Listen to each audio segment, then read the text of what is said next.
Warahmatullahi wabarakatuh. Memasuki alam kubur merupakan fase pertama setelah seseorang mengalami kematian. Sebuah alam baru yang disebut alam barzah dan dianggap paling menakutkan saat pertama kali kita terbangun atau sadar bahwa kita telah mati. Seseorang yang sudah mati akan merasa tak percaya jika ia sudah meninggalkan alam fana dan serasa bermimpi ketika di alam kubur. Digambarkan jika seseorang yang baru satu hari meninggal seperti mengalami mimpi jika dia belum mati, tetapi sebenarnya sudah memasuki alam barzah. Disebutkan ketika seseorang yang mengalami kematian dan kemudian memasuki alam kubur, maka pertama yang akan datang adalah malaikat mungkar dan nangkir. Kedatangan malaikat mungkar dan nangkir di alam kubur ini pun digambarkan dengan cukup menyeramkan bagi mereka yang banyak melakukan maksiat semasa hidup. Tetapi akan nampak menawan bagi mereka yang semasa hidupnya taat di jalan Allah.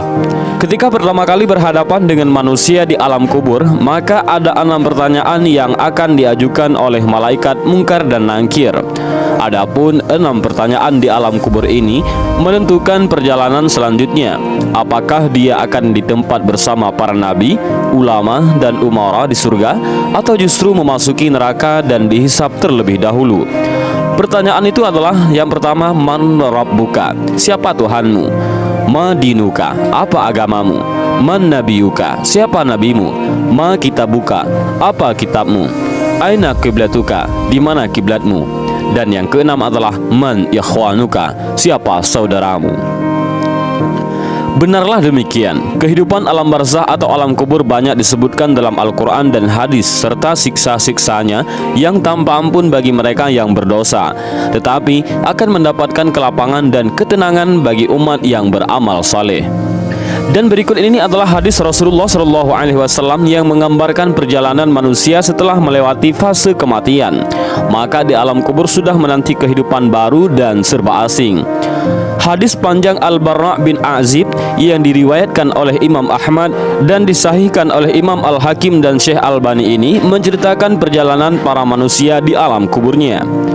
Suatu hari kami mengantarkan jenazah salah seorang sahabat Nabi SAW dari golongan Ansar.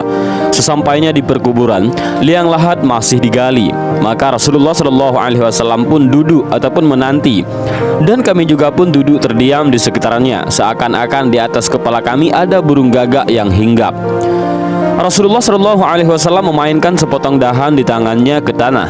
Lalu beliau mengangkat kepalanya seraya bersabda, "Mohonlah perlindungan kepada Allah dari azab kubur."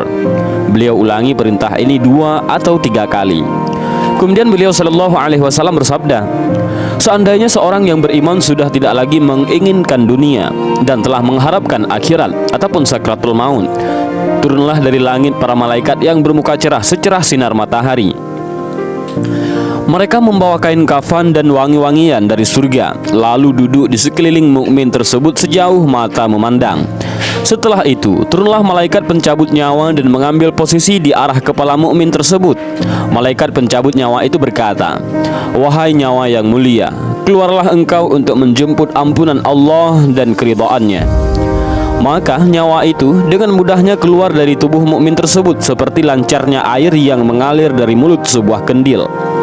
Lalu nyawa tersebut diambil oleh malaikat pencabut nyawa dan dalam sekejap mata diserahkan kepada para malaikat yang berwajah cerah tadi, lalu dibungkus dengan kafan surga dan diberi wangi-wangian darinya pula, hingga terciumlah bau harum seharum wangi-wangian yang paling harum di muka bumi. Kemudian nyawa yang telah dikafani itu diangkat ke langit. Setiap melewati sekelompok malaikat di langit, mereka bertanya, 'Nyawa siapakah yang amat mulia itu?' 'Ini adalah nyawa Fulan bin Fulan,' jawab para malaikat yang mengawalnya dengan menyebutkan namanya yang terbaik ketika di dunia. Sesampainya di langit dunia, mereka meminta izin untuk memasukinya, lalu diizinkan. Maka seluruh malaikat yang ada di langit itu ikut mengantarnya menuju langit berikutnya, hingga mereka sampai di langit ke-7. Di sanalah Allah berfirman, 'Tulislah nama hambaku ini dalam kitab Illiyin, lalu kembalikanlah ia ke jasadnya di bumi, karena dirinya lah aku ciptakan mereka para manusia, dan kepadanya lah aku akan kembali, serta darinya lah mereka akan kubangkitkan.' Lalu nyawa tersebut dikembalikan ke jasadnya di dunia. Lantas datanglah dua orang malaikat yang memerintahkannya untuk duduk. Mereka berdua bertanya, "Siapakah Rabbmu?" "Rabbku adalah Allah," jawabnya.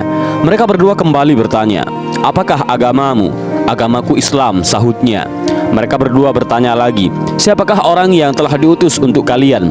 "Beliau adalah Rasulullah Shallallahu Alaihi Wasallam," jawabnya. "Dari mana engkau tahu?" tanya mereka berdua. "Aku membaca Al-Quran, lalu aku mengimaninya dan mempercayainya." Tiba-tiba terdengarlah suara dari langit yang menyeru, "Jawaban hambaku benar, maka hemparkanlah surga baginya, berilah dia pakaian darinya, lalu bukakanlah pintu ke arahnya. Maka menghembuslah angin segar dan harumnya surga memasuki kuburannya, lalu kuburannya diluaskan sepanjang mata memandang.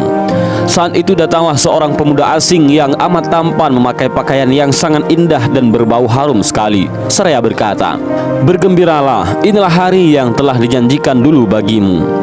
Mukmin tadi bertanya, 'Siapakah engkau?' 'Wajahmu menandakan kebaikan.' 'Aku adalah amal solehmu,' jawabnya. Si mukmin tadi pun berkata, 'Wahai Rabbku, segerakanlah datangnya hari kiamat, karena aku ingin bertemu dengan keluarga dan hartaku.' Adapun orang kafir, di saat dia dalam keadaan tidak mengharapkan akhirat dan masih menginginkan dunia, turunlah dari langit malaikat yang bermuka hitam sambil membawa kain mori kasar. Lalu mereka duduk di sekelilingnya. Saat itu turunlah malaikat pencabut nyawa dan duduk di arah kepalanya seraya berkata, 'Wahai nyawa yang hina, keluarlah dan jemputlah kemurkaan dan kemarahan Allah.' Maka nyawa orang kafir tadi berlarian di sekujur tubuhnya. Maka malaikat pencabut nyawa tadi mencabut nyawa tersebut dengan paksa, sebagaimana seseorang yang menarik besi beruji yang menempel di kapas basah. Begitu nyawa tersebut sudah berada di tangan malaikat pencabut nyawa, sekejap mata diambil oleh para malaikat bermuka hitam yang ada di sekelilingnya. Lalu nyawa tadi segera dibungkus dengan kain mori kasar. Tiba-tiba terciumlah bau busuk sebusuk bangkai yang paling busuk di muka bumi. Lalu nyawa tadi dibawa ke langit. Setiap mereka melewati segerombolan malaikat, mereka selalu ditanya, 'Nyawa siapakah yang amat hina ini?' 'Ini adalah nyawa Fulan bin Fulan,' jawab mereka dengan namanya yang terburuk ketika di dunia. Sesampainya di langit dunia, mereka minta izin untuk memasukinya, namun tidak diizinkan. Rasulullah Shallallahu Alaihi Wasallam membacakan firman Allah Subhanahu Wa Taala, 'Tidak akan dibukakan bagi mereka, orang-orang kafir, pintu-pintu langit, dan mereka tidak akan masuk surga sampai seandainya unta bisa memasuki lubang jarum sekalipun.' Al-Quran Surah Al-A'raf ayat 40. Saat itu Allah berfirman, 'Tulislah namanya di dalam sijjin di bawah bumi.' Kemudian nyawa itu dicampakkan dengan hina. Rasulullah Shallallahu Alaihi Wasallam membacakan firman Allah Ta'ala, 'Barang siapa mempersekutukan sesuatu dengan Allah, maka adalah ia seolah-olah jatuh dari langit lalu disambar oleh burung atau diterbangkan angin ke tempat yang jauh.' Al-Quran Surah Al-Hajj ayat 31. Kemudian nyawa tadi dikembalikan ke jasadnya, hingga datanglah dua orang malaikat yang menundukkannya seraya bertanya, 'Siapakah Rabbmu?' 'Aku tidak tahu,' jawabnya. Mereka berdua kembali bertanya, 'Apakah agamamu?' 'Aku tidak tahu,' sahutnya. Mereka berdua bertanya lagi, 'Siapakah orang yang telah diutus untuk kalian?' 'Aku tidak tahu,' jawabnya. Saat itu terdengar seruan dari langit, 'Hambaku telah berdusta, hamparkanlah neraka baginya dan bukakan pintu ke arahnya.' Maka hawa panas dan bau busuk neraka pun bertiup ke dalam kuburannya. Lalu kuburannya dipres oleh Allah Subhanahu Wa Taala hingga tulang belulangnya pecah dan menancap satu sama lainnya. Tiba-tiba datanglah seorang yang bermuka amat buruk, memakai pakaian kotor dan berbau sangat busuk, seraya berkata, 'Aku datang membawa kabar buruk untukmu. Hari ini adalah hari yang telah dijanjikan bagimu.' Orang kafir itu seraya bertanya, 'Siapakah engkau?' 'Wajahmu menandakan kesialan.' 'Aku adalah dosa-dosamu,' jawabnya. 'Wahai Rabbku, janganlah engkau datangkan hari kiamat,' suruh orang kafir tadi.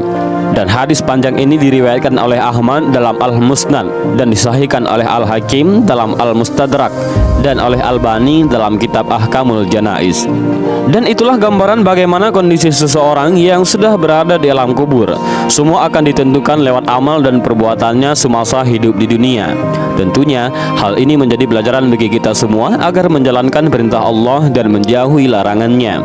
Lantas bagaimana dan apa yang harus kita lakukan untuk menghadapi kematian? Maka perbanyaklah amal ibadah. Bahkan agar terbebas dari siksa alam kubur dan bisa menjawab 6 pertanyaan itu, selain menjalankan semua perintah Allah dan menjauhi segala larangan Allah, maka kita harus tetap memanjatkan doa. Dan ini adalah doa agar terlepas dari siksa alam kubur yang diajarkan oleh Rasulullah SAW, yaitu Allahumma inni a'udzubika min adzabil qabri wa min adzabin nar wa min fitnatil mahya wal mamati wa min fitnatil masiihid dajjal, yang artinya adalah, ya Allah, aku berlindung kepadamu dari azab kubur, azab neraka, cobaan hidup dan mati, dan fitnah dajjal yang terhapus dari rahmat Allah. Dan inilah sedikit gambaran alam kubur dan 6 pertanyaan di alam kubur yang menentukan seseorang muslim bebas dari siksa menuju akhirat. Mudah-mudahan video singkat ini bermanfaat. Wallahu a'lam bishawab. Assalamualaikum warahmatullahi wabarakatuh.